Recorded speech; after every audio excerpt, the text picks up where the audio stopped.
সম্পর্কে বোঝাপড়া মানে পরস্পরকে গুরুত্ব দেওয়া। দেখুন, একটা মানুষ আপনার সাথে সম্পর্কে থাকার পরেও যদি আপনার কাছে কোনো প্রত্যাশা না রাখতে পারে, তবে সে কার কাছে রাখে? সম্পর্ক বানেই একটা কন্ডিশন, যেখানে পরস্পরের ভালো থাকার দায়িত্ব পরস্পর নেয়। সেখানে ভালোবাসা থাকবে, পরস্পরের মনের মিল থাকবে, পরস্পরের গ্রহণযোগ্যতা থাকবে, পরস্পরের আকাঙ্ক্ষার গুরুত্ব দিবে। আপনি কাউকে অনেকটা ভালোবাসেন, তার মানে এই নয় আপনি শুধু তার ভালো দিকগুলোই গ্রহণ করবেন। তার ভালো মন্দ মিলিয়ে সর্বোপরি সে মানুষটাকে আপনি গ্রহণ করতে পারেন, সেই তো আপনার ভালোবাসা।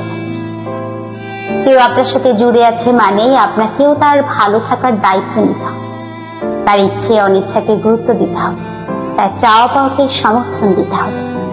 আপনি সমর্থন না দিলে সে নিজেকে নিয়ে হতাশ হবে, কেননা আপনি ছাড়া তার আর কোনো অপশন নেই, কিংবা আপনি ছাড়া আর কারোর কাছে সে তার মানসিক শান্তি উপলব্ধি করে। যখন দেখবেন একটা মানুষ আপনার প্রতি প্রবল আস্থা এবং বিশ্বাস নিয়ে আপনাকে ভালোবেসে যায়, তখন সে তার সুখ দুঃখ আপনার মাঝে সীমাবদ্ধ রাখে। আর যখন কেউ নির্দিষ্ট একটা মানুষের মাঝে সীমাবদ্ধ থাকতে চায়, তবে তাকে সমর্থন দেওয়াটা জরুরি। আর এটাই হচ্ছে সম্পর্কের বোঝাপড়া।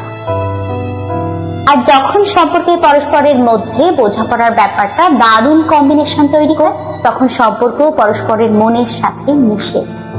যখন আপনি দেখছেন সেই মানুষটা দিন দিন আপনার প্রতি প্রবল আসক্ত হয়ে যাচ্ছে, তখন আপনি তাকে আরো বেশি করে সমর্থন করুন, সাহস দিন। আর যখন সে আপনার থেকে সমর্থন পাবে, সাহস পাবে, তখন সে অনায়াসে পুরো পৃথিবী জয় করে এনে আপনার পায়ের কাছে রাখবে।